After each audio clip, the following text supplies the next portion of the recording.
After 53 years of shared poverty and unwavering devotion, a dying husband leaves his elderly wife an unimaginable fortune.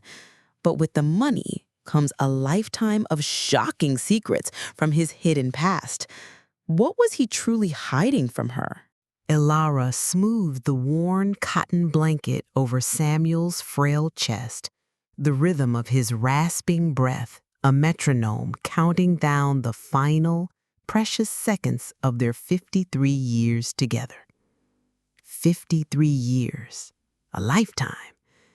She thought she knew every line etched by hardship and quiet laughter on his beloved face, every unspoken sorrow that flickered in the depths of his tired hazel eyes, every sacrifice made, every small joy cherished in their long, lean life, a life lived on the periphery of comfort, yet rich in a currency the world often overlooked.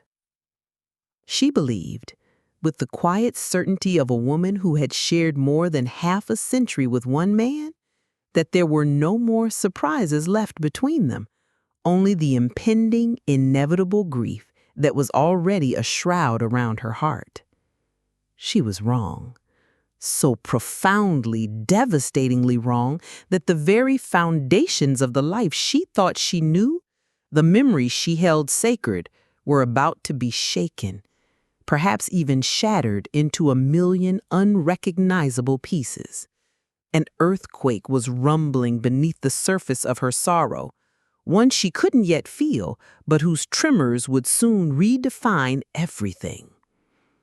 But for now, in the dim, hazy light of a June morning filtering through the threadbare curtains of their cramped bedroom in the oldest part of Macon, Georgia, there was only the man she loved. Her Samuel, the man who was leaving her, bit by agonizing bit. Cancer.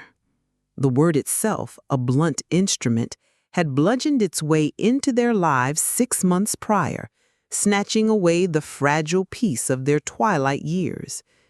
It was an aggressive, merciless thief, stealing Samuel's strength, his voice, his very essence, leaving behind this fragile shell, this beloved stranger whose breathing was a constant, painful labor. The scent of stale sickness, antiseptic wipes, and the faint sweet aroma of the gardenia Samuel had always loved, a sprig of which Elara kept in a chipped teacup on the nightstand, permeated the small room. It was a room that had witnessed their entire married life, the hopeful beginnings, the struggles of raising their 2 children, long grown and gone, with lives and worries of their own in distant cities, the quiet companionship of middle age, and now this slow, heartbreaking farewell. Every faded patch on the floral wallpaper, every squeak of the floorboards under Elara's worn slippers, every shadow in the corner held a memory, a whisper of their shared past. Elara's gaze, tender and weary, drifted to the photograph on that same nightstand, nestled beside the gardenias. Samuel, a younger man, perhaps in his late 20s, his arms slung confidently around her own younger, slimmer self. His smile in the picture was a flash of brilliance, wide, open, full of hope that life had since tried its best to temper, but had never quite extinguished. Not in him. Not really. He'd been her hero then, her rock, her quiet champion, not the kind who slayed dragons or made grand pronouncements. Their world was too small, too real for such things. Samuel's heroism was woven into the fabric of their everyday survival. He was the man who, during the brutal winters of 78 and 79, when work was scarce and the city seemed to freeze solid, had walked 5 miles each way in the biting wind to a temporary job at the mill, just so they could have enough kerosene for the heater and a little something for the pot. He'd come home with his face raw and his hands cracked and bleeding, but he'd always have a smile for her, a tired, gentle smile that told her they would make it. and they always did. He was the man who, when their son Marcus had been wrongly accused of petty theft as a teenager, a terrifying prospect for a young black man in those days, had stood firm and resolute before the authorities, his voice quiet but unshakable until the truth came out and Marcus was cleared. Samuel hadn't raised his voice, hadn't made a scene. He just spoke the truth with a dignity that commanded respect, a dignity that had been his armor against a world that wasn't always kind. Elira remembered, too, the small, unexpected kindnesses, the way he'd save her the sweetest part of a shared peach, or how he'd hum her favorite gospel tunes, slightly off-key, while he tinkered with the old truck that was perpetually breaking down. He wasn't a man of many words, her Samuel, especially not words of overt affection, but his love was in his actions, in his steadfast presence, in the way his hand would always find hers in the dark of the picture show, or when they sat on the porch swing on summer evenings watching the fireflies blink into existence. A good man. Through all the lean years, the disappointments, the times when hope wore thin as their clothes, she had clung to that conviction. Samuel was a good man, an honest man, a man who had given her everything he possessed, even if, by the glittering standards of others, it amounted to very little. The hospice nurse, Mrs. Peterson, a kind, no-nonsense woman with understanding eyes, had visited earlier, her presence a brief respite of professional calm in the storm of Elira's emotions. She'd shown Elira again how to moisten Samuel's parched lips with a small sponge on a stick, how to gently turn his emaciated frame every 2 hours to prevent the dreaded bed sores. These were the rituals of her vigil now, small, tender acts of devotion performed with an aching heart. Each touch was a caress, a farewell, a prayer. "He knows you're here, Elira," Mrs. Peterson said softly, her hand briefly resting on Elira's shoulder. "He feels your love. That's the best medicine now." I hope it was true. She whispered to him constantly, stories from their past, words of comfort, reassurances of her unwavering love. Sometimes his eyelids would flutter, a faint frown would crease his brow, or, just occasionally, a sigh that sounded almost like her name would escape his lips. In those fleeting moments, she would see a flicker of the old Samuel, the man she knew, trapped somewhere deep inside the failing body. He'd try to focus his gaze on her, his lips moving, attempting to form words that were lost in the struggle for breath. "Elira," he'd rasped just yesterday, his voice a mere shadow.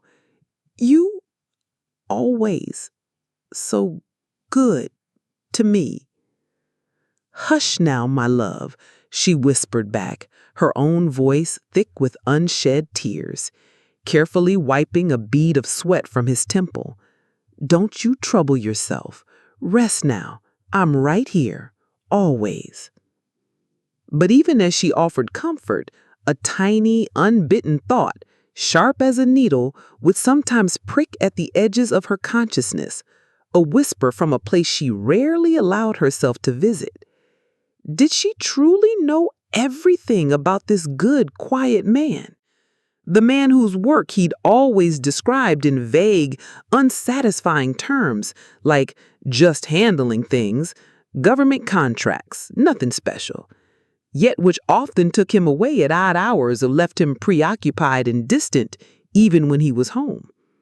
The man whose scent she'd sometimes caught on his clothes when he returned late, a faint, unfamiliar perfume that wasn't hers, a scent she'd quickly dismissed, pushing down the tendrils of doubt before they could take root. These thoughts were disloyal, she chided herself, especially now. Now, when he was so helpless, so dependent on her, now when all that mattered was easing his passage, surrounding him with the love that had been the bedrock of their existence. The weight of those unspoken questions, those faint, lingering suspicions she had buried deep over the decades, added another layer to her grief, a complex, almost invisible shading to the portrait of the hero she held in her heart.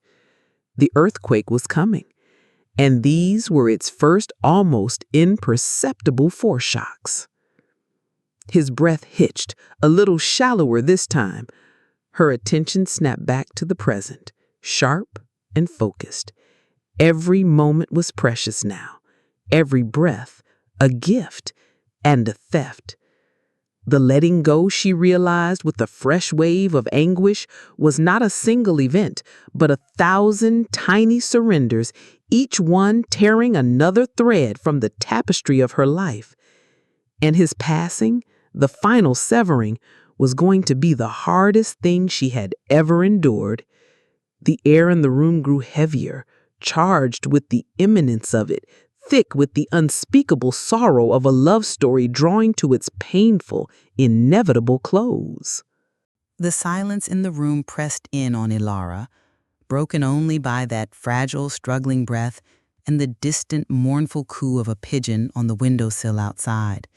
Each gasp Samuel took felt like a nail hammered into the coffin of her hopes, the foolish, desperate hopes she'd harbored even when the doctors had shaken their heads, their eyes full of a pity she didn't want. Hope, she'd learned long ago, was a stubborn weed, pushing its way through the hardest, most barren ground. Their life had been full of such ground, yet somehow Samuel had always found a way to nurture that stubborn little plant, to make it bloom, however briefly. Her mind, a restless shuttle, wove back and forth between the grim present and the vibrant, often difficult, tapestry of their past. She remembered the early days, not long after they'd married, full of youthful dreams that the harsh realities of segregated Macon in the late 1950s had quickly begun to erode. They'd lived in a one-room apartment then, above a noisy juke joint, the smell of stale beer and fried catfish a permanent fixture in their lives. Samuel had been working at the cotton gin, brutal, exhausting labor that paid pennies and stained his hands a perpetual dusty brown. She'd taken in laundry, her own hands raw and chapped from lye soap and boiling water.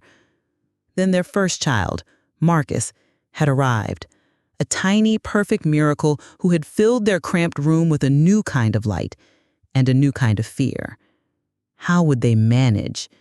Samuel had been beside himself with a quiet, awestruck joy, holding the baby with a tenderness that seemed almost too large for his calloused hands. But Ilara had seen the worry in his eyes, the deepening of the lines around his mouth. One night, she recalled with a clarity that decades had not dimmed. Marcus had been burning with fever. They had no money for a doctor, not even for the good cough syrup the pharmacist kept behind the counter. Samuel had paced the small room like a caged animal, his helplessness a palpable thing. Then, he'd bundled Marcus in their only good blanket, wrapped Ilara in her thin coat, and led them out into the freezing January night. He'd walked them miles, all the way across town to the colored clinic, the only place that might see them without demanding payment up front. He'd waited for hours in the drafty hallway, Marcus cradled in his arms, his face a mask of grim determination. When they were finally seen and Marcus given the medicine that broke the fever, Samuel had simply nodded his thanks to the overworked doctor, his voice too choked with relief to say much. On the long walk home, with the sleeping Marcus secure in his father's arms, Samuel had looked at Ilara, his eyes shining in the dim street light. "We'll always find a way, Ilara May," he'd whispered, his breath pluming in the cold air. "I'll always find a way for my family." And he had. Time and again, he'd taken on extra shifts, learned new trades when one dried up, swallowed his pride more times than she could count to ask for credit at the local store or to borrow a little something from a neighbor to tide them over. He'd never complained, never let her see the full weight of the burden he carried, though she'd felt it in the sag of his shoulders at the end of a long day, in the way he'd sometimes stare off into the distance, his thoughts 1,000 miles away. That was his heroism, the relentless, uncomplaining shouldering of responsibility, the unwavering commitment to his family's survival, if not their prosperity. Her fingers tightened on the worn blanket covering him now. This man, her hero, reduced to this fragile, fading whisper of himself. It was an outrage, a betrayal by life itself. Where was the reward for all his goodness, all his quiet strength? Only this slow, painful decay in a room that smelled of impending death. She thought of the secrets she'd sensed, the shadows at the edges of his life, his government work, as he'd vaguely termed it in later years, after the cotton gin had closed and he'd started taking on different, less physically demanding but more mysterious jobs. He'd become quieter then, more guarded. There were trips he'd taken, brief, unexplained absences. And yes, those faint, troubling scents of unfamiliar perfume he'd occasionally detected, the late-night phone calls he'd taken a hushed voice on the porch. She'd built walls around those suspicions, brick by painful brick, telling herself it was her imagination or the pressures of his work making him distant. A good man, like Samuel, her Samuel, wouldn't betray her trust. Not like that. He worked too hard, loved his family too much. Their life was too hard won to be sullied by such common tawdry betrayals. And yet, the doubts, like persistent ivy, had found their way through the cracks over the years, their tendrils wrapping around her heart, even as she fiercely denied their presence. But now, watching him struggle for each breath, those old, suppressed anxieties felt like a different kind of betrayal. Her own.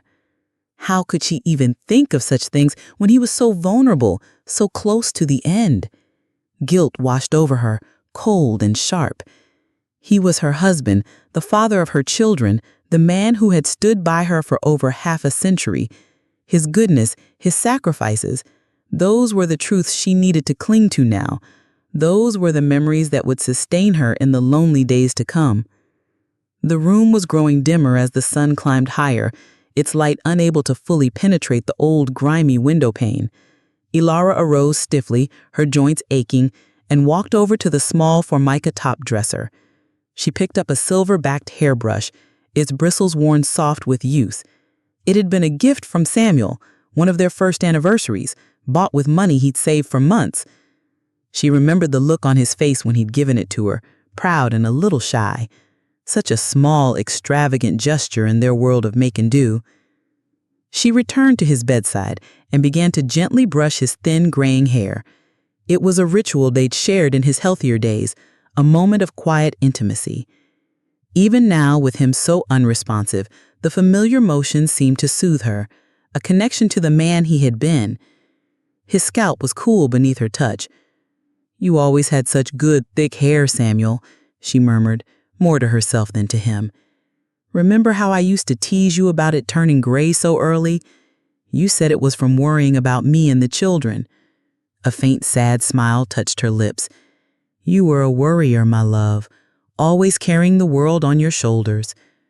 She continued to brush, her movements slow and rhythmic, a silent conversation with the past, a desperate attempt to hold on to the present, to stave off the inevitable future that loomed vast and empty just beyond the threshold of this room. The weight of his unshared burdens, the secrets he would likely take with him, mingled with the profound weight of her love and sorrow, creating an atmosphere so thick with unspoken emotions, it was almost hard to breathe. Her hand stilled, the silver-backed brush resting on his now thin gray hair.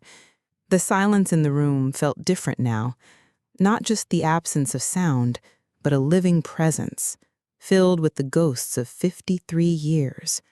So many ghosts. She could almost see them. Samuel, young and vibrant, waltzing her around this very room, a much barer, starker room then, their laughter echoing off the unadorned walls. Their children, Marcus and little Sarah May, named after her own mother, their small feet thundering across these same floorboards, their childish squabbles and sudden fierce hugs filling the space with chaotic life. All gone now, or changed, transformed by time and distance. Marcus lived up north in Chicago, a bus driver with a family of his own, his calls less frequent than Alara wished. Sarah May was in California, a teacher, her letters filled with sunshine and a life Alara could barely imagine. They'd be here soon, she supposed, when the inevitable happened. The thought of their arrival brought both a pang of comfort and a fresh wave of sorrow. They would grieve, of course, but their grief would be different. They hadn't lived every single day breathing the same air as Samuel, their lives so intertwined that his absence would feel like an amputation. Alara sighed, a sound as soft as the rustle of autumn leaves, and placed the brush back on the dresser. Her gaze fell upon a small, framed sampler hanging on the wall, its colors faded with time. "The Lord is my shepherd, I shall not want." She'd stitched it herself in the early years, a declaration of faith and hope when want was their most constant companion. Had the Lord truly been their shepherd, or had Samuel, in his own flawed human way, been the one who tried to shield them from the worst of the wolves? She remembered a particularly lean summer, the year the textile mill where Samuel had found temporary work had shut down unexpectedly. There was no money, none at all. The small garden they kept out back had yielded little due to a drought. Marcus was about 10, Sarah May barely 6. The children were starting to look thin, their usual boisterous energy replaced by a listless quiet that terrified Alara more than any bill collector's knock. Samuel had been out every day, from dawn to dusk, searching for any kind of work, his face growing grayer with each fruitless return. One evening, he came home later than usual, his shoulders slumped but with a strange, almost feverish light in his eyes. He carried a battered burlap sack. Inside, to Alara's astonishment, were 3 plump chickens. Samuel, where did you get these?" she'd whispered, her heart pounding with a mixture of hope and a sudden, sharp fear. Chickens were a luxury they hadn't seen in months. He avoided her gaze, busying himself with finding a pot. "Man owed me a favor, Alara May, from way back. Just called it in." His explanation felt thin, too quick, but the relief of knowing her children would eat a decent meal, a real meal, had been so overwhelming that she hadn't pressed him. She had cooked one of the chickens that night, the aroma filling their small house, a feast in the midst of famine. The children had eaten with a quiet, desperate hunger, their eyes shining.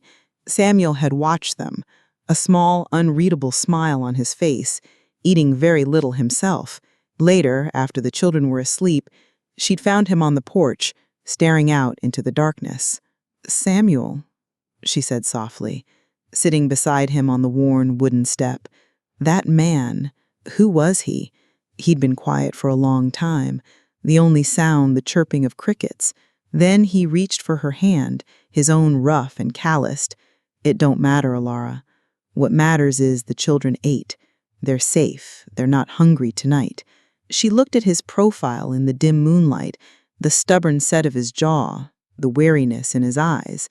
She'd known, with a certainty that settled deep in her bones, that there was more to the story, perhaps something he wasn't proud of, some compromise he'd made, but she also knew that he'd done it for them, for her, for Marcus and Sarah May, and in that moment, any questions she might have had were eclipsed by a wave of profound, aching love. He had provided, he had protected, he had been their shepherd when the pastures were barren.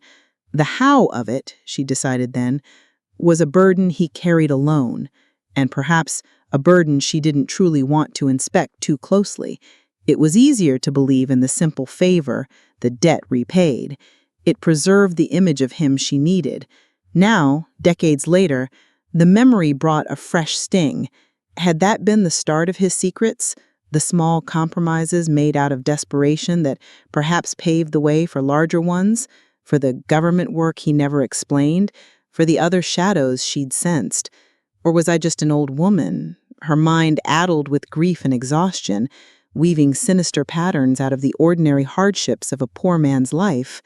"Oh, Samuel," she whispered to the still figure on the bed. What am I going to do without you? Who will you be when all I have left are these memories? She felt a sudden, overwhelming urge to talk to him, to really talk, as if he could hear and understand every word, every nuance. Not just the soothing platitudes, but the things that had been left unsaid for years, the questions that had gathered dust in the corners of her heart. She pulled a rickety wooden chair closer to the bed, its legs scraping softly on the linoleum. She sat, her back straight, her hands clasped in her lap, a queen by the bedside of her fallen king. "Samuel, my love," she began, her voice low and steady, though a tremor ran beneath it. "We need to talk about some things.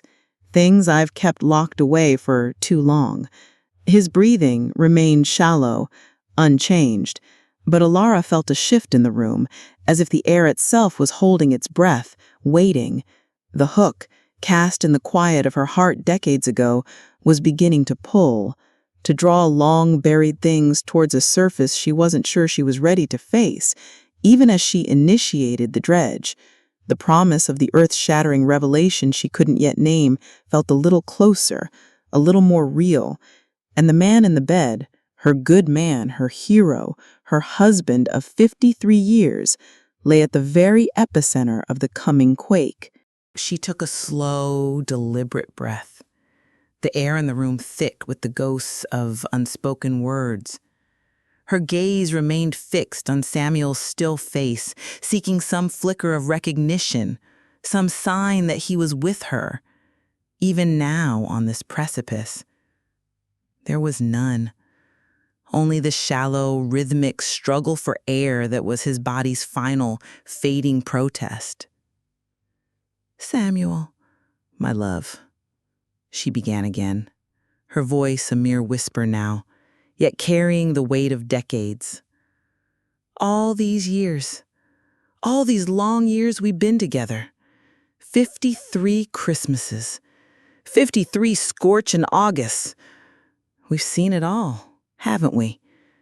Seen joy, seen sorrow, seen our children grow and leave the nest, seen this old house settle around us, groaning under the weight of our lives, just like our own bones are starting to do." A faint smile, bittersweet and tender, touched her lips.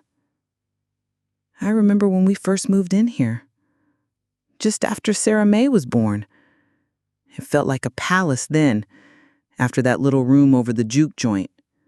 A whole house to ourselves, even if the roof leaked and the plumbing moaned like a dying sinner. You worked so hard to fix it up, Samuel. Staying up late after your day job, hammering and sawing, your hands always busy. You always were a worker, a provider, never one to sit idle." She paused, her mind drifting back to those early, exhausting days. The constant struggle for money, the worry that gnawed at the edges of every small happiness. And Samuel, always in the thick of it, always trying to shield her, to shield the children. "That work you did, Samuel, the government work you called it, I never truly understood it, you know. You were always so closed about it, so vague. Sometimes I'd see the strain it put on you. You'd come home with a look in your eyes, a look I couldn't read, like you'd seen things, done things that you couldn't share, not with me." Her fingers pleated the worn fabric of her dress. "I worried, Samuel. Lord, how I worried.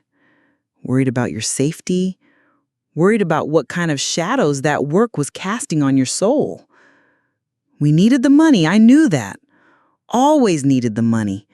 But sometimes I wondered what price we were paying, what price you were paying." She thought of the long nights he'd been away, the hushed phone calls that would make him leave the house abruptly, his face set in grim lines. She remembered the fear that would coil in her stomach then, a cold, slithering thing. She'd learned to quiet it, to push it down, to trust in his strength, his ability to navigate whatever dark waters he found himself in. She'd focused on the children, on making their small house a haven, a place of warmth and love, a counterpoint to the harshness of the world outside, and perhaps a counterpoint to the unknown harshness of his hidden life. There were times, Ilara confessed, her gaze drifting to the window, to the indifferent blue of the sky beyond the grimy pane, when I felt so alone, Samuel, even with you right here beside me. It was like there was a part of you, a big part, that was locked away, a room I wasn't allowed to enter. And I respected that. You hear me? I respected your privacy, your need to keep some things to yourself. A man's got a right to his own mind, his own burdens. But oh, Samuel, sometimes that silence, that locked door, it was a heavy thing for a wife to live with. She brought her gaze back to him, her eyes filmed with a fresh sheen of tears. Did you ever think about what it was like for me, waiting, wondering, trying to piece together the man I loved from the scraps of himself he'd leave behind when he went off to that other life? Her voice wasn't accusatory, not truly. It was filled more with a profound, decades-old sorrow, a lament for a closeness that had always felt just slightly incomplete despite the depth of their bond. She had loved him wholly, unconditionally, as she understood him. But now, with the end so near, the question of whether she had ever truly, fully understood him at all loomed larger than ever before. They called you a good man, Samuel, and you were. You are.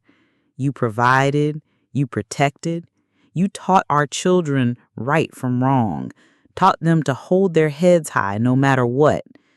You did your best, I know you did. She reached out a trembling hand and gently touched his forehead, cool and damp. And I loved you for it. I love you still, more than words can say. She remembered one particular Sunday years ago.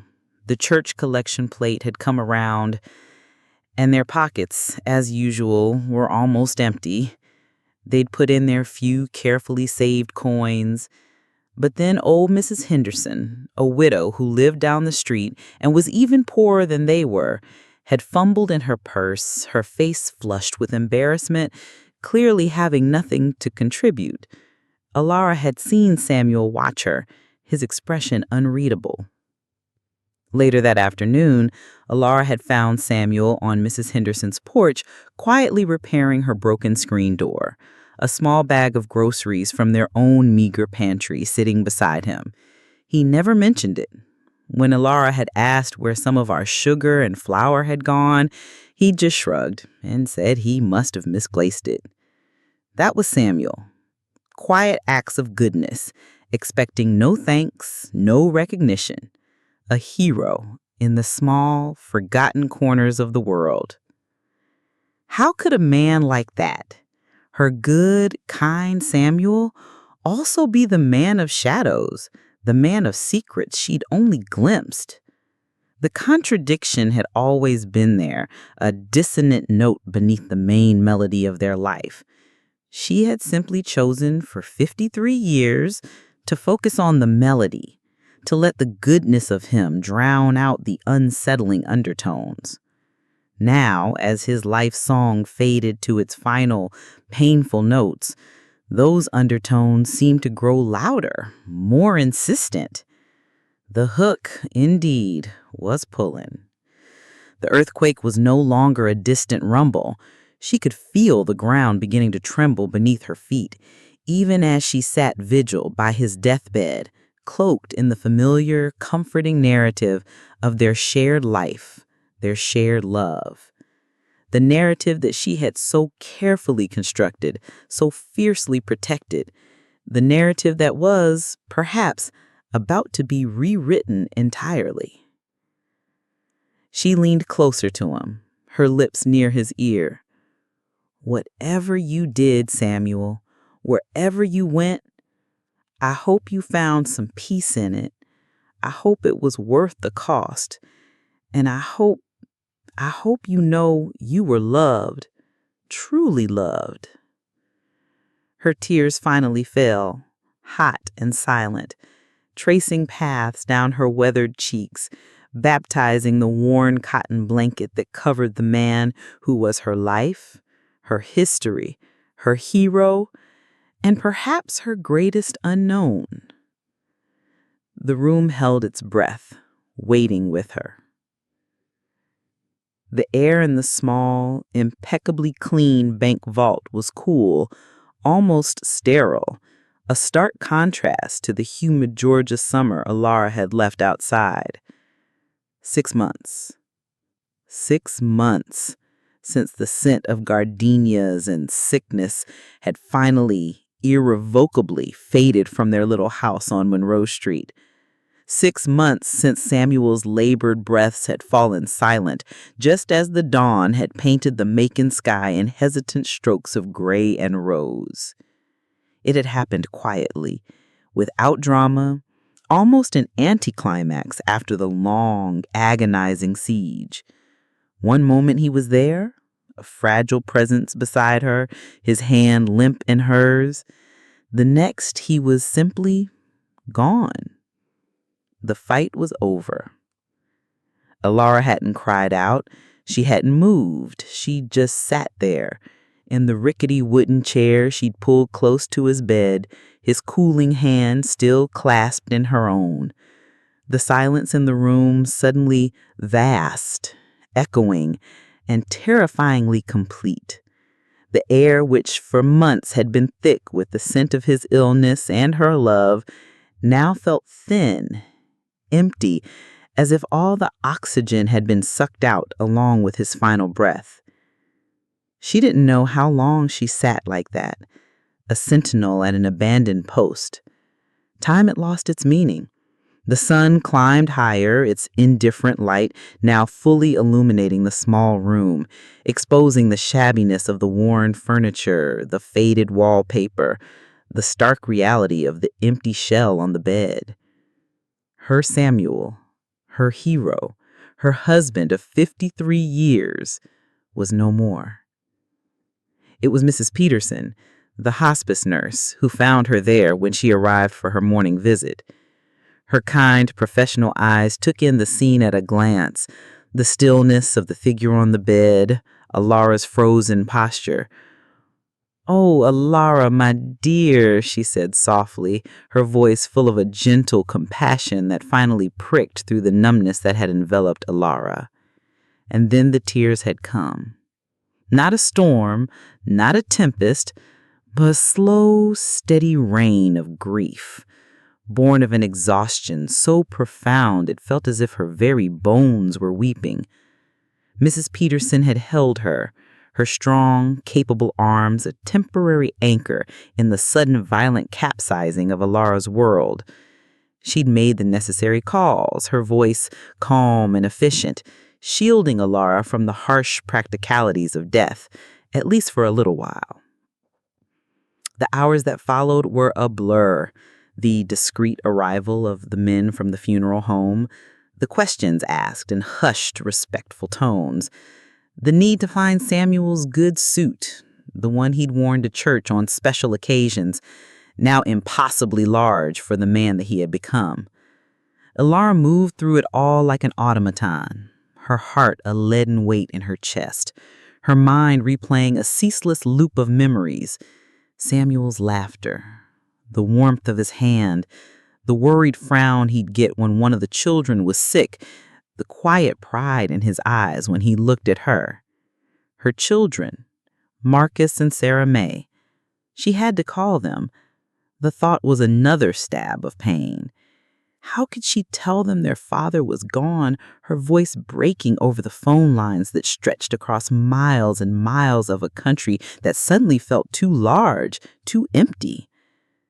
Mrs. Peterson helped her with that too. Her presence a quiet strength.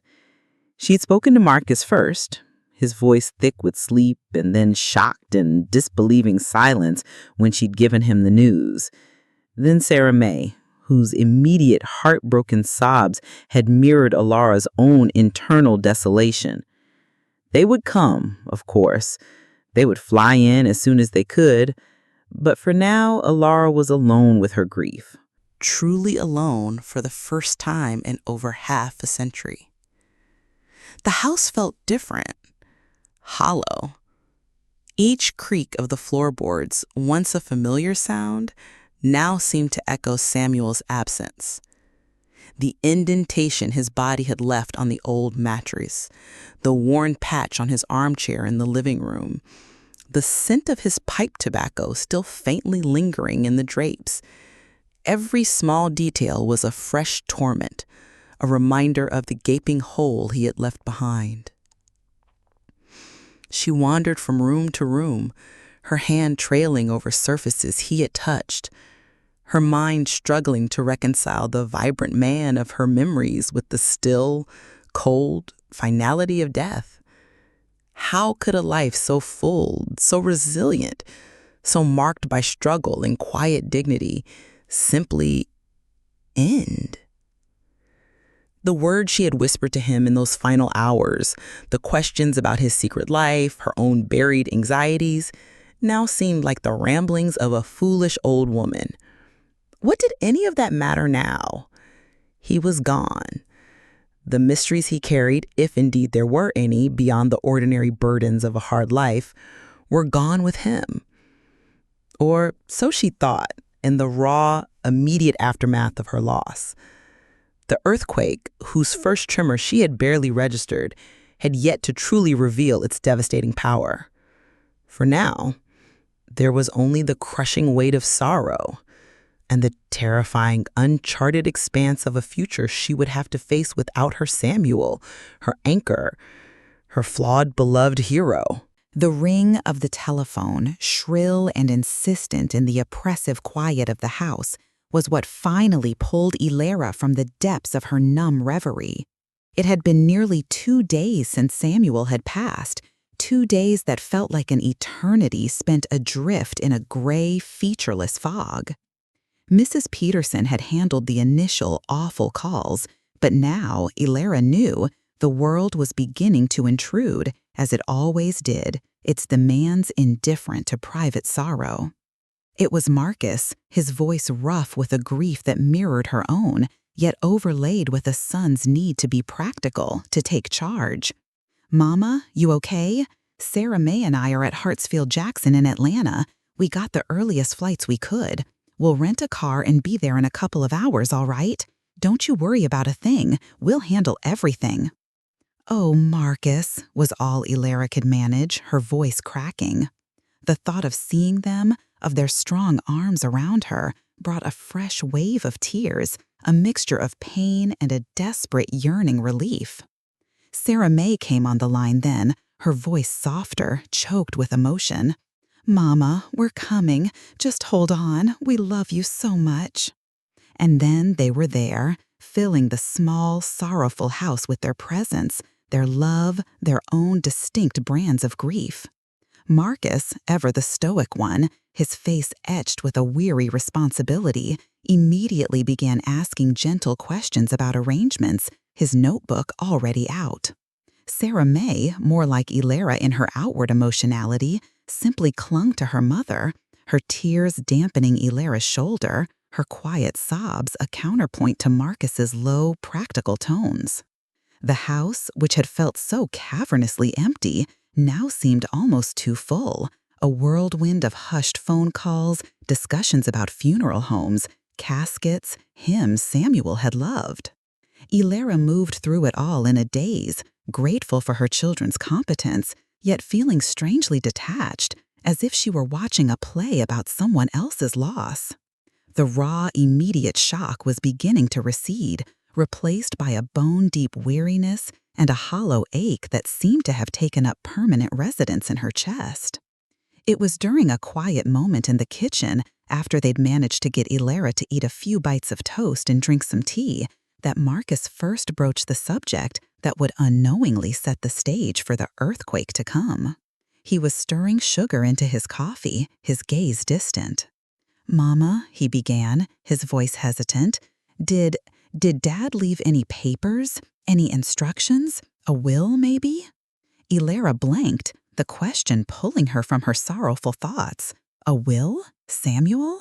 She'd never considered it. Their life had been a constant exercise in making ends meet, of stretching pennies until they screamed. The idea of Samuel having anything formal enough to warrant a will seemed almost absurd. What was there to leave, beyond a few worn pieces of furniture, some old clothes, and a lifetime of carefully mended hopes? "A will, son?" she repeated, a faint frown creasing her brow. I don't know. He never spoke of such a thing, not to me anyway." She tried to remember, sifting through decades of conversations, searching for any hint. There was nothing. He wasn't one for formalities, you know your father. Sarah May, who had been quietly drying dishes, paused, a teacup in her hand. "But surely, Mama, there must be something, some insurance perhaps, for the funeral expenses?" Her voice was gentle. "Practical. He had a small policy, I think," Ilara said vaguely. "The one from the union, years ago. Enough for a decent burial, he always said. He kept the papers in that old metal box in the wardrobe." The metal box. The phrase sent a tiny, almost imperceptible shiver down her spine. A faint echo of the flash-forward scene, the bank vault, the ledger, a future she couldn't yet comprehend, linked by an object so mundane. But this was a different box, a familiar one, filled with what she assumed were just ordinary, humble papers. "We should look, Mama," Marcus said gently, "just to see what's there. It might make things a little easier." And so, later that afternoon, with Samuel's presence still heavy in every corner of the house, they opened the old, dented metal box. It contained exactly what Ilara had expected: the deed to their small, mortgaged house, a few old insurance policies with minute payouts, Samuel's honorable discharge papers from his brief army service during the Korean War, another part of his life he'd rarely spoken of, another room with a quietly closed door, and a bundle of their old letters tied with a faded ribbon. There was no formal will, no hint of any hidden assets, just the humble relics of a long, impoverished life. A sense of bleak finality settled over Ilara. This was it. This was all that was left of her Samuel's earthly possessions. The quiet heroism, the endless work. It had all amounted to this.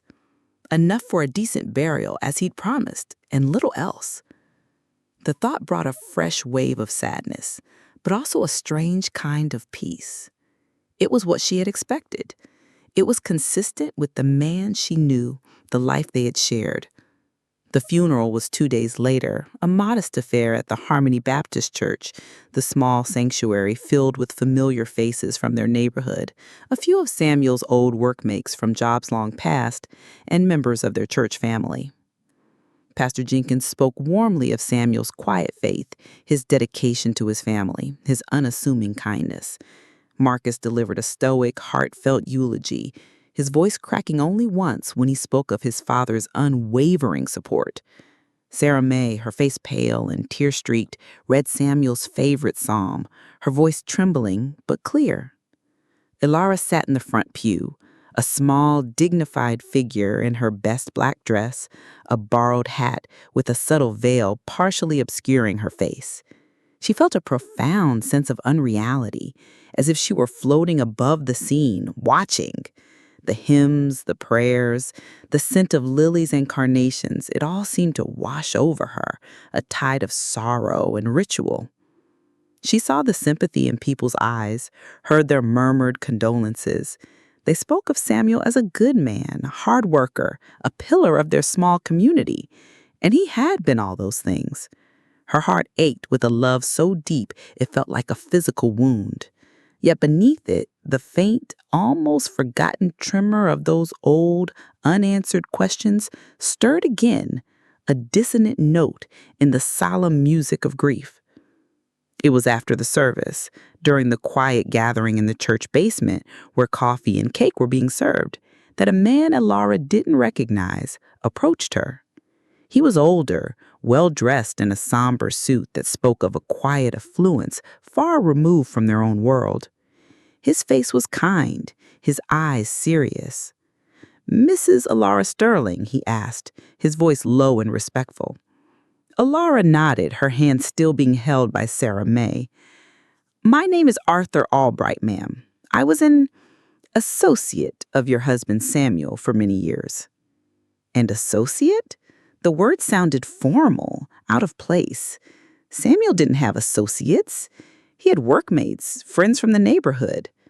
I I don't believe I recall Samuel mentioning you, Mr. Albright," Alara said, a flicker of uneasy surprise in her eyes. "No, ma'am, I don't suppose he would have," Mr. Albright said, a faint, almost sad smile touching his lips. "Our work was of a rather confidential nature, but I held Samuel in the very highest regard. He was an exceptional man."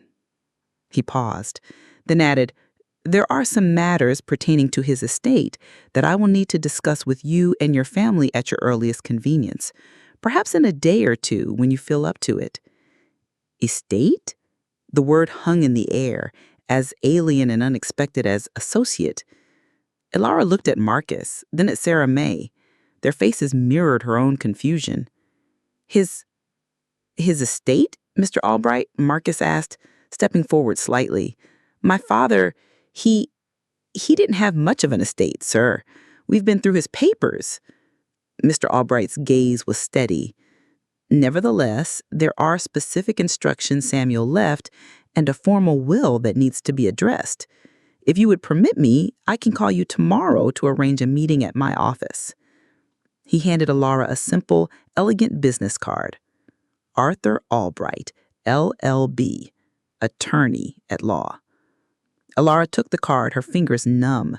An attorney, a formal will, instructions. The words swirled in her mind, refusing to coalesce into anything sensible. It felt like the ground, which had already been shaken by Samuel's death, was truly beginning to tilt under her feet. The earthquake, long dormant, was truly beginning to stir. The next 2 days passed in a blur of hushed condolences, shared memories, and the quiet, relentless ache of Samuel's absence. The small house on Monroe Street felt both suffocatingly empty and overwhelmingly full of his presence. His worn armchair, his pipe rack on the mantelpiece, the lingering scent of him in their shared closet. Alara moved through these days as if in a dream, supported by the steady, if grieving, presence of Marcus and Sarah May. They handled the endless stream of well-meaning visitors, the casseroles and sympathy cards, shielding their mother as best they could while navigating their own sorrow. The appointment with Mr. Arthur Albright was scheduled for the Tuesday morning following the funeral. The name, the title, attorney at law, still felt foreign, disconnected from the life Alara had known with Samuel. An estate, instructions. It all felt like a poorly fitting suit, something that belonged to someone else, some other grander life. Mr. Albright's office was downtown, in a part of Macon Alara rarely visited, a district of tall, imposing brick buildings that housed banks and legal firms, their brass plaques gleaming with an impersonal authority. Marcus drove them in their rented car, the silence inside thick with unspoken questions, and a nervous anticipation that Alara could feel thrumming beneath her own weariness. Sarah May sat beside her in the back, her hand resting gently on Alara's arm. The law office of Albright, Hayes, and Associates was on the 3rd floor. The reception area was hushed, furnished with dark, polished wood and leather chairs that whispered discreetly when they sat down. A young woman with a polite, practiced smile offered them coffee, which they all declined. Alara felt small and out of place. Her simple black dress, her worn handbag, a stark contrast to the quiet opulence of the surroundings. This was not Samuel's world. Or was it? The question, which had begun as a faint whisper, was growing louder, more insistent in her mind. Mr. Albright himself emerged a few minutes later, extending a hand first to Marcus, then to Alara and Sarah May. He was as he had appeared at the church, tall and dignified, his demeanor professional, yet softened by an expression of genuine sympathy. "Mrs. Sterling, Marcus, Sarah May, please come in. Thank you for coming on such short notice, especially during this difficult time." His private office was even more imposing. Floor-to-ceiling bookshelves filled with leather-bound volumes, a large mahogany desk, and a wide window overlooking the bustling street below, though the sounds of the city were muted, distant. He gestured for them to sit in the comfortable leather chairs arranged before his desk. Alara perched on the edge of hers, her hands clasped tightly in her lap. "First, please accept my deepest condolences once more on Samuel's passing," Mr. Albright began, his voice calm and measured. "I knew your husband, your father, for many years, as I mentioned. He was, in his own way, a remarkable man, a man of great integrity and discretion." Discretion! There was that word again, hinting at the hidden life Alara was only now beginning to sense. Marcus leaned forward slightly. "Mr. Albright, you mentioned a will and an estate. Well, as my mother said, we weren't aware that my father had made such formal arrangements or that he had anything significant to leave." Mr. Albright nodded slowly. "I understand your surprise. Samuel was exceptionally private about certain aspects of his life, particularly his work and his financial affairs. He entrusted me with these matters some years ago with very specific instructions." He paused, his gaze resting on Alara for a moment. He was adamant that these arrangements remain confidential until after his passing. He reached for a thick, cream-colored envelope on his desk, its seal already broken. "This is Samuel's last will and testament, properly executed and witnessed. Shall I proceed with reading the relevant portions?" Alara could only nod, her throat suddenly dry. Sarah May reached for her hand, her fingers cold. Marcus sat ramrod straight, his expression unreadable, but Alara could see the tension in his jaw. The air in the room crackled with anticipation, with the weight of 53 years of shared life, shared struggle, and now the dawning possibility of shared secrets. Mr. Albright cleared his throat and began to read, his voice a steady, this passionate drone that seemed to come from a great distance. He started with the usual legal preamble: names, dates, declarations of sound mind. Alara's mind drifted, snagging on phrases: "My beloved wife, Alara Sterling. My dear children, Marcus Samuel Sterling and Sarah May Johnson." Then came the bequests. There were a few small sentimental items mentioned first. Samuel's old service medals from Korea were left to Marcus. His small collection of blues records, carefully preserved over the years, was for Sarah May. His wedding band, which he'd asked to be buried with, was noted. Alara listened, a small, sad smile touching her lips. These were the things she understood, the small treasures of a simple man. This was her Samuel. Then Mr. Albright's tone shifted, almost imperceptibly. He read, "Regarding the remainder of my estate, which includes all real and personal property, financial accounts, investments, and the contents of certain secure holdings," Alara's attention sharpened. Financial accounts? Investments? Secure holdings? What was he talking about? Mr. Albright continued, "I hereby bequeath the entirety of said residuary estate, without reservation or condition, to my beloved wife, Alara Sterling, for her sole use and benefit." He paused, looking up at them over the rim of his glasses. Marcus and Sarah May exchanged bewildered glances. Alara just stared, trying to process the words. It was a standard phrase, I suppose, for leaving what little one had to a spouse. Mr. Albright said, his gaze returning to the will. He began to list them. Account numbers at several major banks, none of which Alara recognized, references to investment portfolios, managed by firms that sounded like they belonged on Wall Street, not in Samuel's vocabulary, deeds to properties, Not just their small house on Monroe Street, which it turned out was owned outright. The mortgage apparently settled years ago without her knowledge, but 2 other properties, a small commercial building downtown, and, bafflingly, a rustic cabin by a lake several hours north of the city. Alara felt a wave of dizziness. This couldn't be right. There had to be some mistake. This was someone else's will, someone else's life. Her Samuel, who had mended his own shoes to save money? Who had agonized over buying a new set of tires for their ancient truck? Who had lived a life of careful, often painful frugality.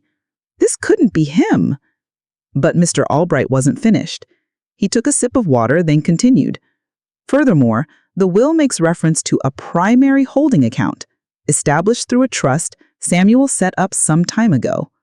This account was funded by remuneration from his long-term contractual work with certain agencies of the United States government. Government agencies, the vague phrase Samuel had always used. My heart began to hammer against my ribs. The room suddenly felt too warm, the air too thin. The current balance of this primary holding account, he said, looking directly at Alara, his voice quiet but carrying the weight of an explosion, is $7,482,612.47. Silence. A profound, deafening silence filled the opulent office, broken only by the distant, muted hum of city traffic.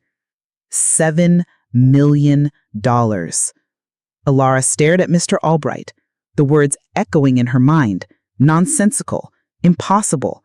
Her vision blurred. She felt Sarah May's hand tighten on hers, felt Marcus shift in his chair as if he'd been physically struck. $7 million. The earthquake Samuel had set in motion, the one whose tremors she had only faintly sensed, had just struck with the force of 1,000 revelations, and the life Alara Sterling thought she knew was already in ruins around her, replaced by a landscape so vast, so alien, so utterly unbelievable that she didn't even know where to begin to pick up the pieces. The hook, cast so long ago, hadn't just pulled, it had ripped her entire world from its moorings. The sum, $7,482,612.47, hung in the air of Mr. Albright's opulent office like a physical entity, thick and suffocating. Alara felt the blood drain from her face, her ears roaring. Beside her, Sarah May let out a small, choked gasp, her hand flying to her mouth, her eyes wide with a mixture of disbelief and something akin to fear.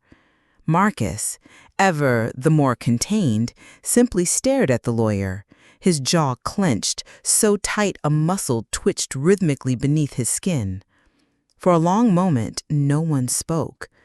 The only sound was the faint, almost mocking tick-tock of an ornate grandfather clock in the corner, measuring out seconds in a world that had just been irrevocably altered.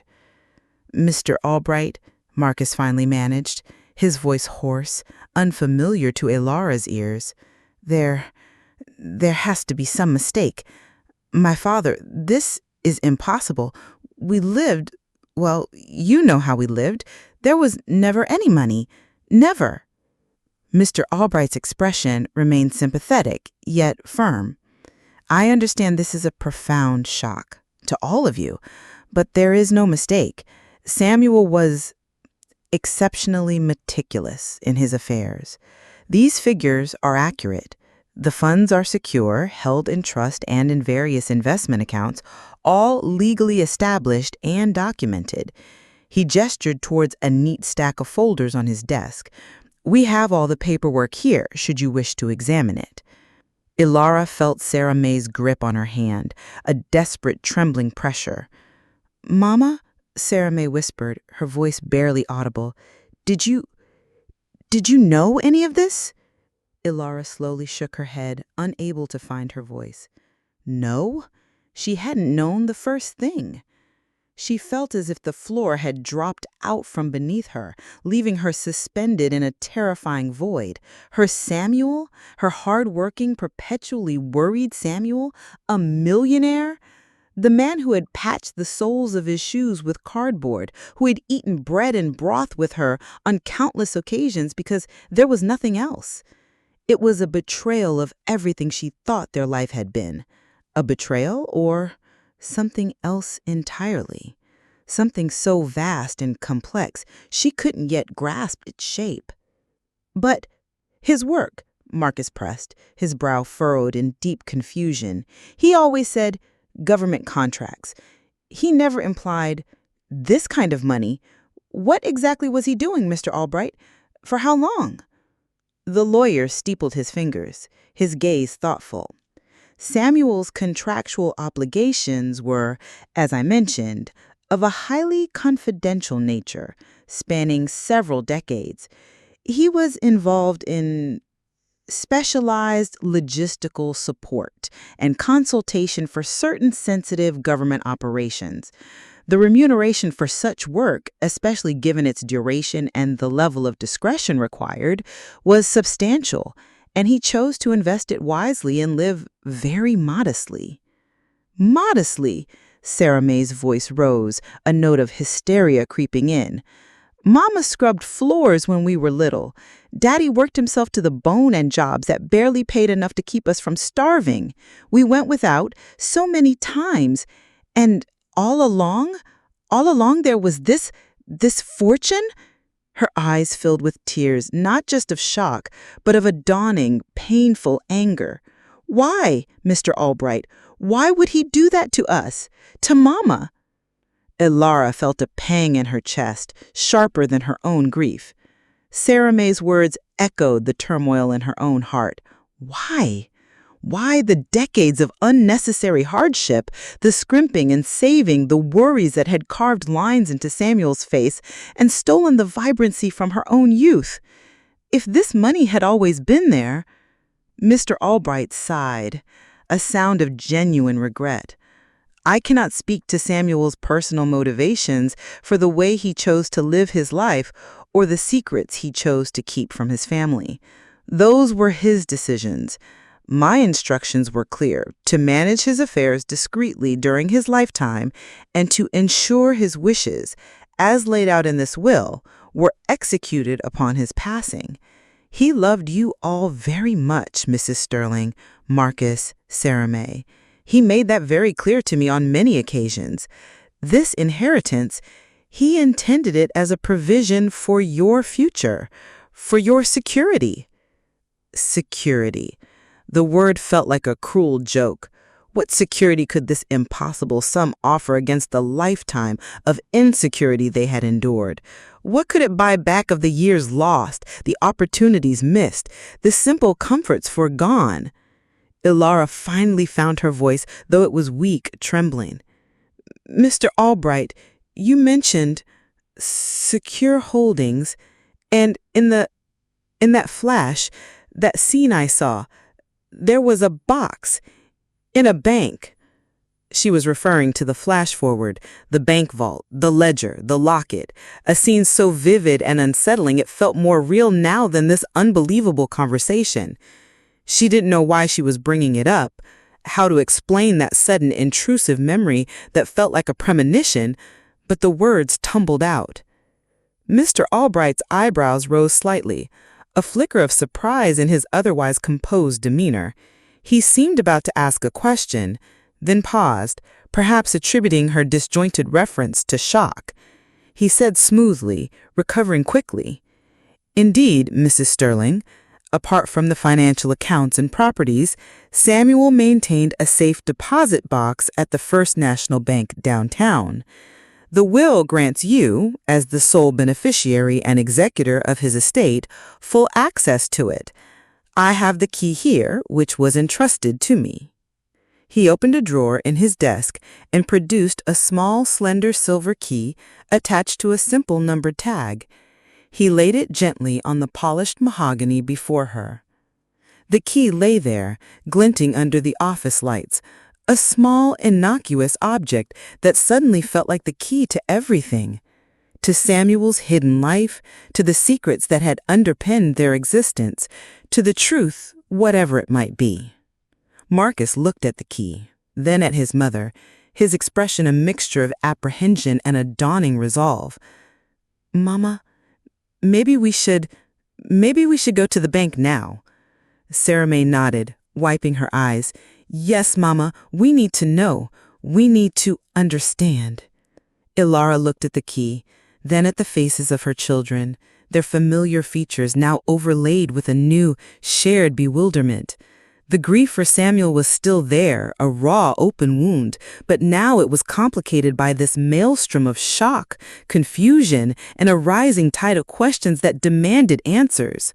The man they had mourned, the man she had loved and eulogized as a simple, good hero, was rapidly transforming before their very eyes into an enigma, a stranger, who had lived a life far beyond their comprehension. She reached out a trembling hand, and her fingers closed around the cool metal of the key. It felt heavy, freighted with the weight of a hidden world. "Yes," she whispered, her voice barely audible but firm. "Yes, let's go to the bank." The earthquake was no longer rumbling. Its full force was upon them, and the only way forward was through the wreckage. The short drive to the First National Bank downtown was made in a silence even heavier than the one that had filled Mr. Albright's office after the initial revelation.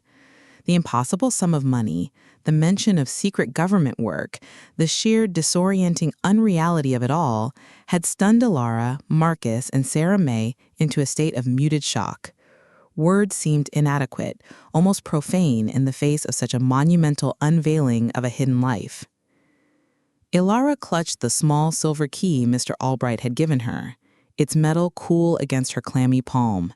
It felt like a talisman, a dangerous key to a Bluebeard's chamber she was both terrified and compelled to open.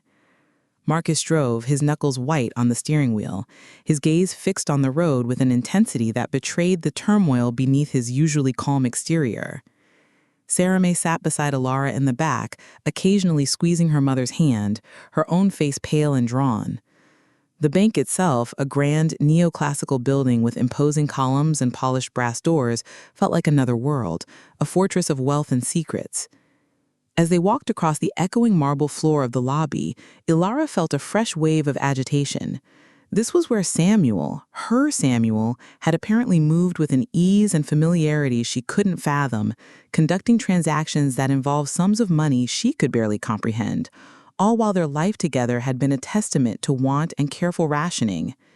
Mr. Henderson, the bank manager whom Mr. Albright had called ahead to notify, met them with a practiced professional courtesy. He was younger than Ilara had pictured, with neatly combed hair and an air of quiet efficiency. He led them not to a public counter, but through a heavy gated doorway and down a hushed corridor to a more private section of the bank. The air here was cooler, stiller, carrying the faint metallic scent of money and old paper. "Mrs. Sterling, Mr. Sterling, Miss Johnson," he said, his voice low and respectful, ushering them into a small private viewing room adjacent to the main vault. "Mr. Albright has informed me of the situation. Please accept my condolences on your loss. Mr. Samuel Sterling was a valued client for many years." A valued client. The phrase struck Ilara as oddly impersonal, yet it hinted at a relationship, a history she knew nothing about. The process of accessing the safe deposit box was formal, almost ritualistic.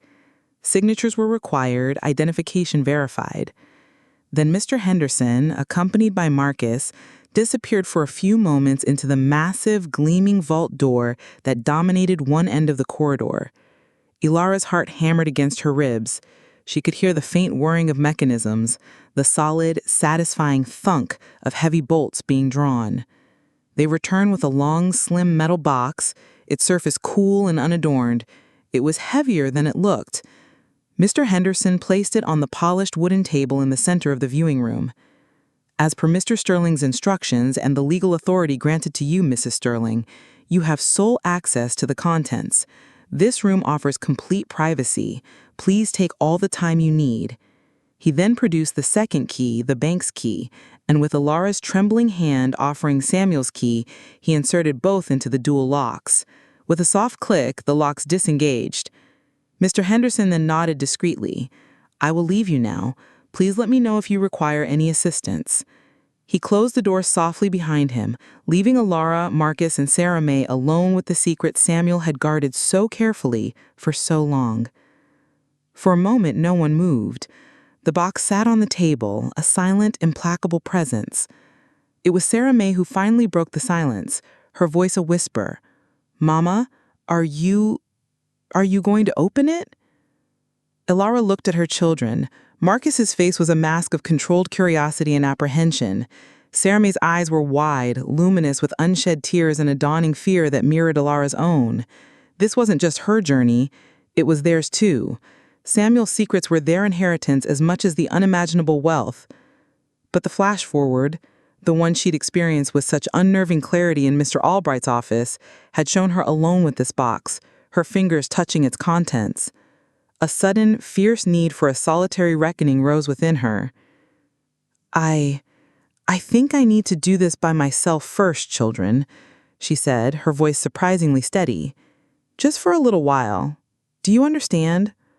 Marcus nodded slowly. "Of course, Mama. We'll wait outside." Sarah May looked like she wanted to protest, but a gentle glance from Marcus stilled her.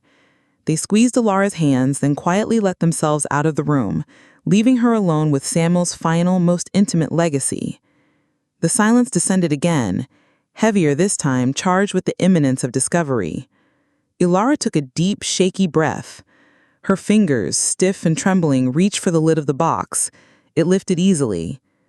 Inside, nestled on a bed of faded, dark blue velvet, lay the items she had already seen, yet not truly seen, in that bewildering flash of foresight.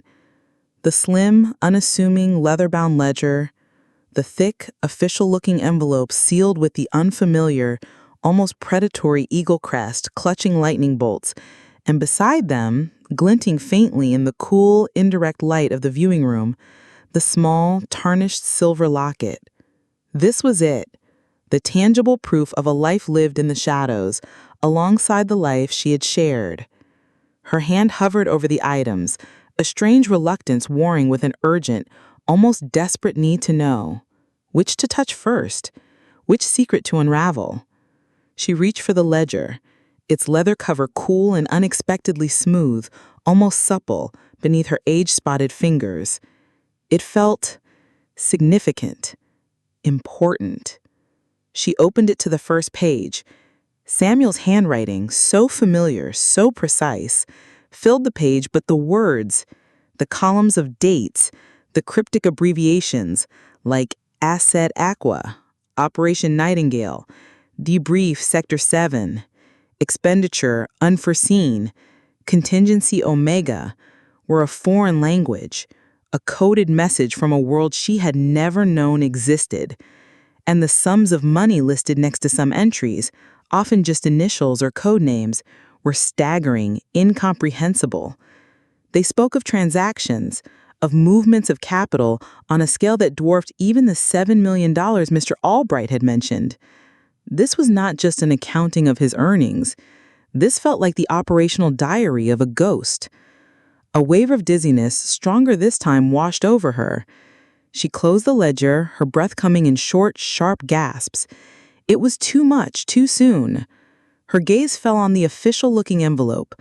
The eagle crest seemed to stare back at her, its metallic eyes cold and unblinking. What agency did it represent?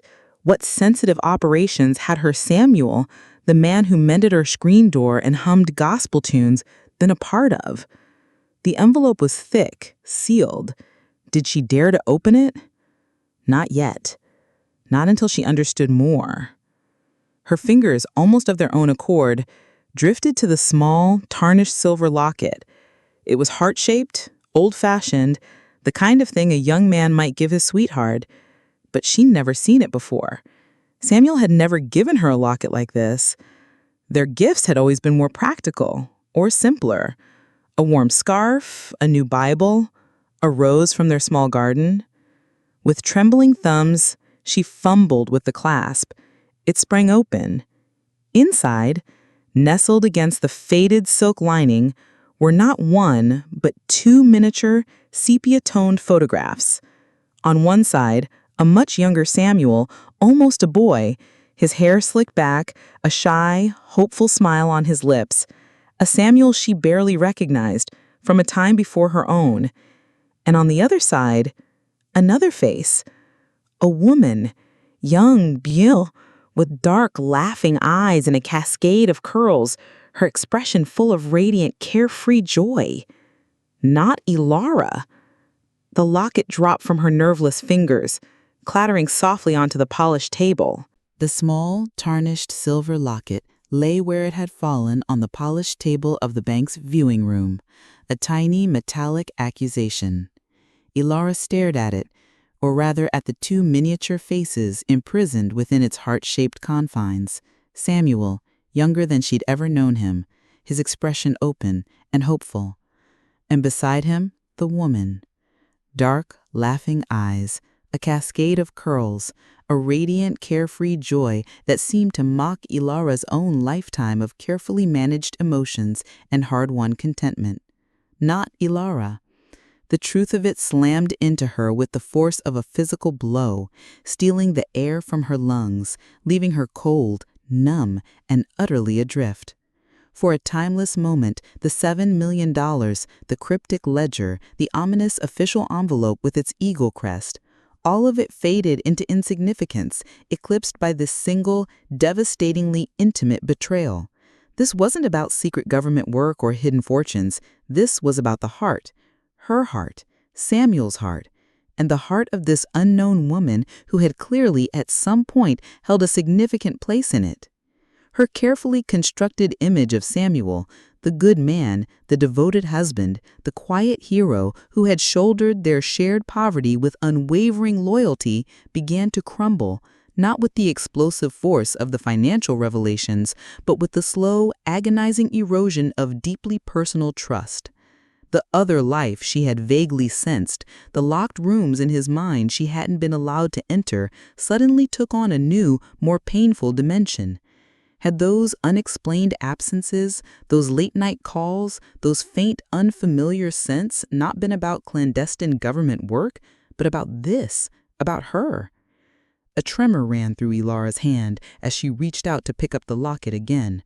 Her fingers fumbled, almost dropping it once more. She forced herself to look closer at the woman's face. Was she beautiful? Yes, in a vibrant, youthful way that Ilara, even in her own youth, had never quite possessed.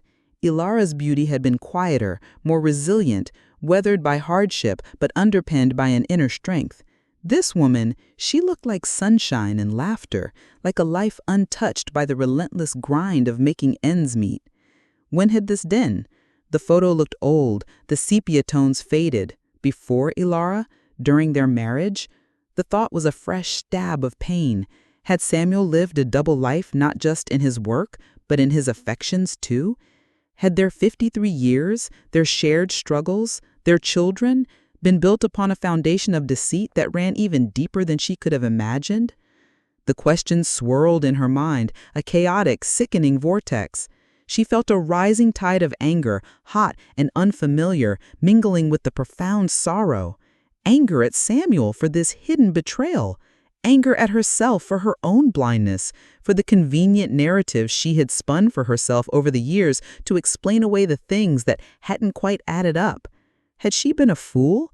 A naive, trusting fool who had accepted his quiet heroism at face value, never daring to look too closely at the shadows? Her gaze fell upon the ledger, still open on the table, its columns of cryptic entries suddenly seeming even more sinister. Had this secret work, this hidden wealth, been a means to an end, a way to fund this other life, this other love?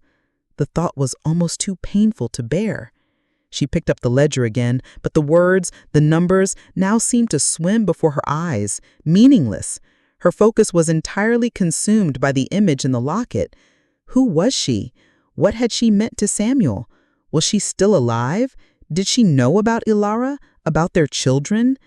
The silence of the vault viewing room pressed in on her, amplifying the frantic beating of her own heart. She felt an overwhelming urge to flee, to escape this cold, sterile room and its devastating revelations. But where could she go? The life she had known, the past she had believed in, was unraveling thread by thread. She thought of Marcus and Sarah May waiting outside. How could she face them? What could she tell them? That their father, the man they had just mourned, the man that Marcus had eulogized with such stoic grief, was not only a secret agent of some kind, not only a secret millionaire, but possibly a man who loved another woman? The weight of it felt crushing. Ilara closed her eyes, a single tear escaping and tracing a hot path down her cheek. The $7 million, which had seemed so impossibly vast just moments before, now felt like a cruel mockery, a fortune built on a bedrock of lies that tainted every memory, every sacrifice. What good was security if the past it was built upon was a sham? She had to know more. Despite the pain, despite the fear of what else she might uncover, a new, desperate resolve began to solidify within her. She couldn't unknow what she had seen. She couldn't unfeel this tearing sense of betrayal. The only way forward was through. Her eyes opened, clearer now, harder. She picked up the official-looking envelope with the eagle crest. It felt cool and impersonal in her hand, a stark contrast to the intimate betrayal of the locket. Perhaps here, in the realm of Samuel's secret work, she might find some context, some explanation, however implausible, for the man she had truly been. With a deep breath that did little to calm the turmoil inside her, Ilara slid her trembling finger beneath the flap of the heavy envelope. It was time to face the other ghosts Samuel had left behind, the ones that didn't speak of love, but of power, secrets, and a world far removed from the quiet dignity she had always associated with her husband. The earthquake was still happening, and she was standing right at its epicenter, the ground shifting and cracking all around her. Her fingers, surprisingly steady now despite the tremor that still vibrated deep within her bones, broke the seal of the heavy, cream-colored envelope. The paper was thick, expensive feeling, embossed with the same strange eagle crest, wings spread wide, clutching lightning bolts. It felt cold, official, utterly devoid of human warmth, a stark contrast to the intimate, painful secret nestled within the silver locket that still lay on the table, a silent, glittering accusation.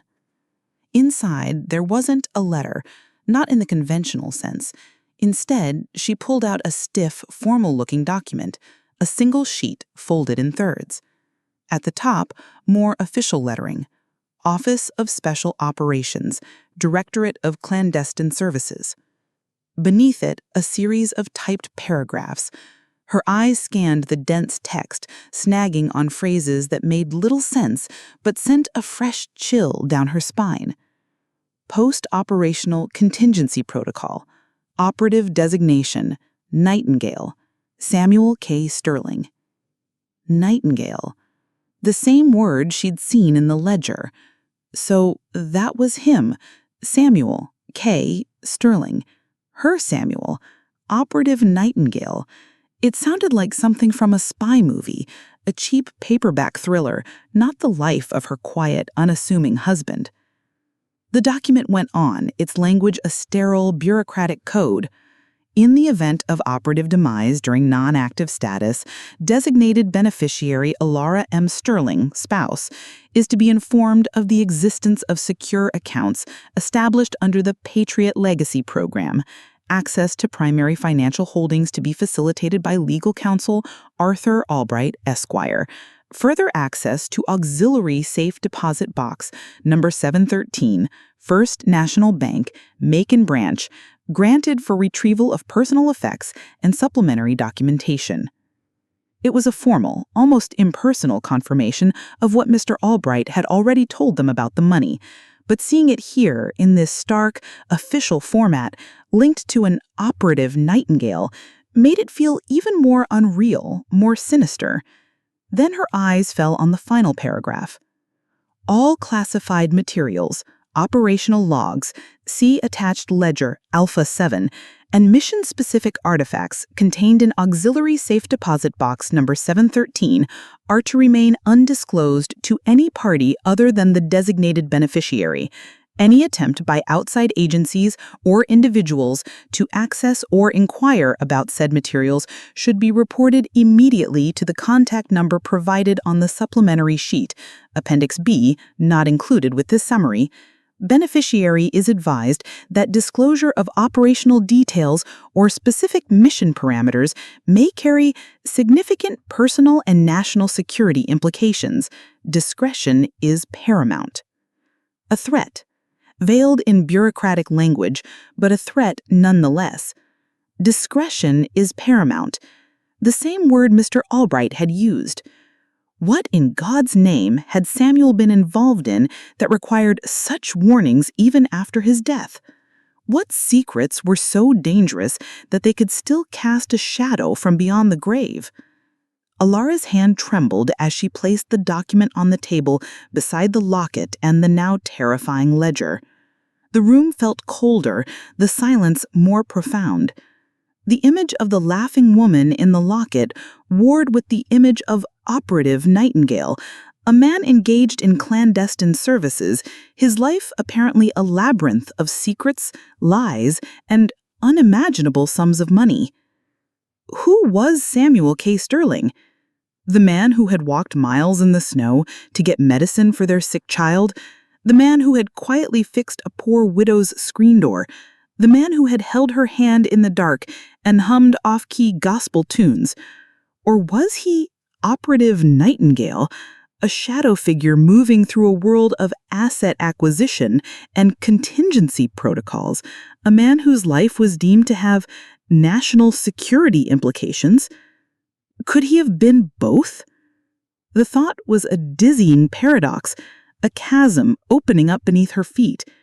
Her entire life, her entire understanding of the man she had loved, the man she had built a world with, had it all been a carefully curated stage, a cover for this other, larger, more dangerous existence?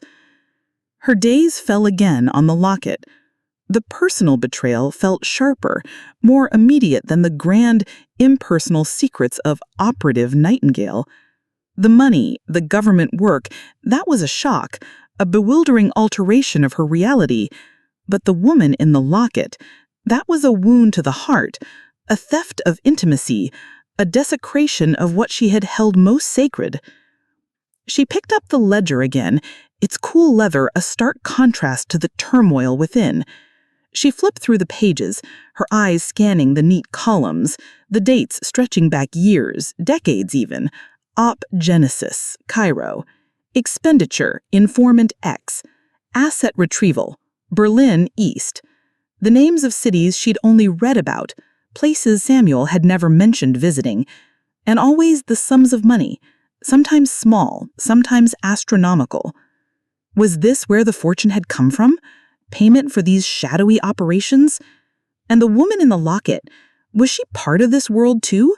A fellow operative? An informant? Or something else entirely? A life he had lived in Cairo, or Berlin, or any of the other exotic and dangerous-sounding locales hinted at in the ledger. The questions beat against her mind like trapped birds. She felt a wave of profound weariness, an exhaustion that went beyond physical fatigue. It was the weariness of a soul that had been blindsided, betrayed, and left to navigate a new, terrifying landscape without a map, without a compass. She closed the ledger. She couldn't absorb anymore. Not now.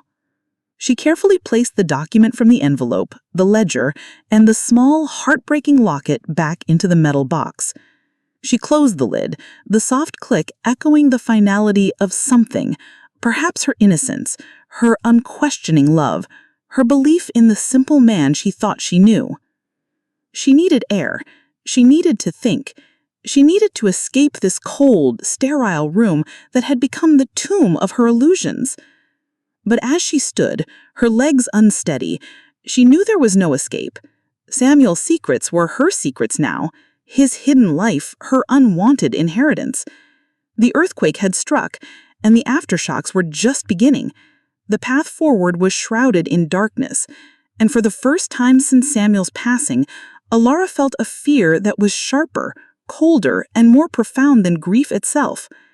It was the fear of the unknown, the fear of the truth, and the fear of what that truth might ultimately demand of her.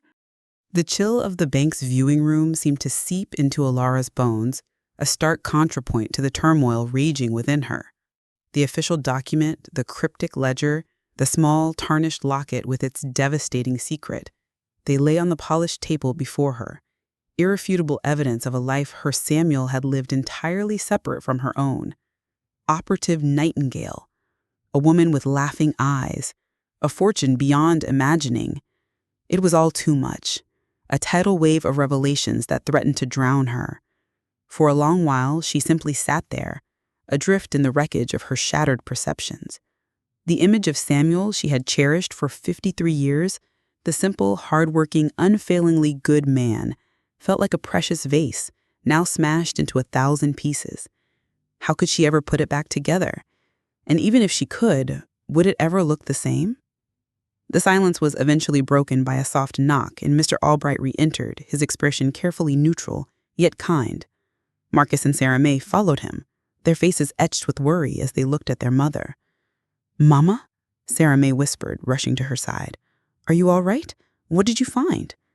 Alara looked up at her children, at their anxious, loving faces. She couldn't shield them from this, not anymore. Samuel's secrets were their inheritance too, in a way. Slowly, her voice trembling, she recounted what she had found. The official document, the cryptic ledger, the small, tarnished locket with its devastating secret. They lay on the polished table before her, irrefutable evidence of a life her Samuel had lived entirely separate from her own. The shock on her children's faces mirrored her own. Marcus, usually so stoic, looked pale and shaken. Sarah May began to weep quietly. I don't understand," Marcus said, his voice hoarse after Alara had finished. "Dad involved in things like this? And another woman?" Mr. Albright cleared his throat gently. "If I may," he began, his gaze compassionate, "I cannot speak to everything, and Samuel was, as you know, a man of profound discretion. But perhaps I can offer some context." He explained in careful, measured tones what little he was permitted to disclose about Samuel's work. Samuel Sterling, or as Nightingale he was known in certain circles, was indeed engaged by specific U.S. government agencies for several decades. His role was primarily in logistical support and facilitation for highly sensitive, often dangerous overseas operations. He was chosen for his extraordinary intelligence, his resourcefulness, his unwavering loyalty, and crucially, his ability to blend in, to appear as an ordinary man. He was, in his field, a legend. The work was perilous, and the need for secrecy absolute, not just for national security, but for his own safety, and, by extension, yours. Alara listened, a new image of Samuel beginning to form, superimposed over the old ones, a man walking a tightrope, balancing a life of ordinary domesticity with another of extraordinary peril. The strain she had sometimes seen in him, the unexplained absences, they began to take on a different, more terrifying meaning. The money, then?" Marcus asked. "It was payment for this work?" "Indeed," Mr. Albright confirmed, "and Samuel, being a prudent man, invested it wisely over many years. He lived modestly, as you know, choosing not to expose his family to the potential dangers or disruptions that such wealth, if known, might attract, given the nature of his activities. His primary concern was always your long-term security, especially for you, Mrs. Sterling, after he was gone." A measure of understanding, if not complete acceptance, began to dawn on Alara. The hardship, the scrimping, the saving, it hadn't been entirely due to lack of means, but a deliberate, if extreme, form of protection. A shield. It didn't erase the pain of those lean years, but it reframed them, cast them in a different, more complex light. "And the locket, Mr. Albright?" Sarah May asked, her voice barely a whisper, voicing the question that lay heaviest on Alara's heart. Mr. Albright looked directly at Alara, his expression softening further. "Samuel anticipated this question might cause you pain, Mrs. Sterling. He left a small sealed note with me, to be given to you only in this eventuality. Regarding the locket, he asked that you read it in private. He retrieved a small, plain envelope from his briefcase and handed it to Alara. Her fingers trembled as she took it. Later. She would read it later when she was alone. For now, there was a sense of pieces shifting, of a complex, overwhelming puzzle beginning to form a new, albeit still unsettling picture. The $7 million was no longer just a shocking sum. It was the price of Samuel's secret life, his silent sacrifices, his constant dance with danger. Over the next few weeks, with Mr. Albright's patient guidance, Alara, Marcus, and Sarah May began to navigate the complexities of the estate. The properties were real. The investments were sound. The money was undeniably there, a staggering reality. There were forms to sign, decisions to be made. The children, once they recovered from their initial shock, were protective of their mother, concerned that the sudden wealth would overwhelm her. But Alara found a strange calmness settling within her. The initial shock was giving way to a slow, dawning understanding, not of all of Samuel's secrets, for she knew many would remain forever buried with him in his operative nightingale persona, but of the man himself, in all his unexpected complexity. One quiet evening, alone in her small house, which now felt both familiar and strangely alien, Alara finally opened the small envelope Mr. Albright had given her. Inside, on a single sheet of paper, was Samuel's familiar, neat handwriting. It began, "My dearest Alara May, if you are reading this, it means you have found the locket, and my heart aches for any pain it may cause you. The girl in that picture, her name was Susanna. She was my first love from a time long before I knew you, a time when I was little more than a boy, full of foolish dreams and a belief that the world was a simple place. She passed away from fever before I'd enlisted in the army, before my life took the turns it did. I kept her picture not as a betrayal of our 53 years, my love, but as a reminder of a path not taken, of a youth that vanished too soon, and perhaps as a silent acknowledgement of all the things I could never share with you about the life I was called to lead. You, Alara, were and are the love of my life, my rock, my saving grace. Every hard day, every risk I took was ultimately for you and our children, to build a wall of security around you that I myself never had. Forgive an old soldier's his sentimentality and his secrets. They were kept not to hurt you, but to protect you. Yours always, Samuel." Tears streamed down Alara's face as she read the letter. Tears not of anger or betrayal this time, but of a profound, aching release. Susanna, a ghost from a past that predated her, a loss that perhaps shaped the man he became. It didn't erase the pain and his secrecy entirely, but it softened its edges, allowed her to see him not as a deceiver, but as a man who had carried immense burdens, loved deeply in his own complex way, and had tried, in his own imperfect, clandestine fashion, to provide and protect. The immense fortune no longer felt like a tainted prize. It felt like Samuel's final desperate act of love, a legacy of his dangerous life, entrusted to her. What would she do with it? The question was no longer terrifying, but liberating. She thought of the community center at Harmony Baptist, always struggling for funds. She thought of Marcus's children, her grandchildren, and the college education Samuel would have wanted for them. She thought of Sarah May, who had always dreamed of starting a small school for underprivileged children. A new sense of purpose began to bloom in Alara's heart, fragile at first, then stronger. This money, born of secrets and shadows, could be brought into the light. It could build, it could heal, it could create opportunities. It could be Samuel's true, lasting legacy, channeled through her. The national security implications mentioned in the official document still cast a faint shadow, but Mr. Albright had been reassuring. Samuel's files were closed, his operations long concluded. The warning was standard, a formality. There was no lingering threat. She was free. Months later, Alara stood in the newly renovated wing of the Harmony Baptist Community Center, now named the Samuel and Alara Sterling Wing for Youth and Education. Children's laughter echoed from the new classrooms. She had established trust funds for her grandchildren, helped Sarah May realize her dream of starting a small school for underprivileged children, and ensured Marcus and his family were secure. Her own small house on Monroe Street remained her home, modestly improved but still filled with the memories of her 53 years with Samuel. Memories that were now richer, more complex, tinged with sadness for his burdens, but also with a renewed appreciation for his enduring, if secretive, love. She no longer tried to reconcile the two Samuels. She understood now that they were one and the same man, a man of profound contradictions, of quiet heroism and deep secrets, of great love and great pain. She had found her peace not in understanding every shadow, but in accepting the entirety of the man she had loved, and in choosing to live the rest of her own life with strength, purpose, and an open heart. The anxiety that had plagued the reader was, she hoped, now replaced with a quiet joy for her.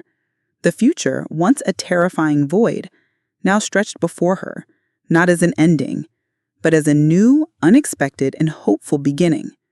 Alara Sterling, once the wife of a seemingly simple man, now stood as a woman of quiet strength, a guardian of a complex legacy, and, finally, at peace.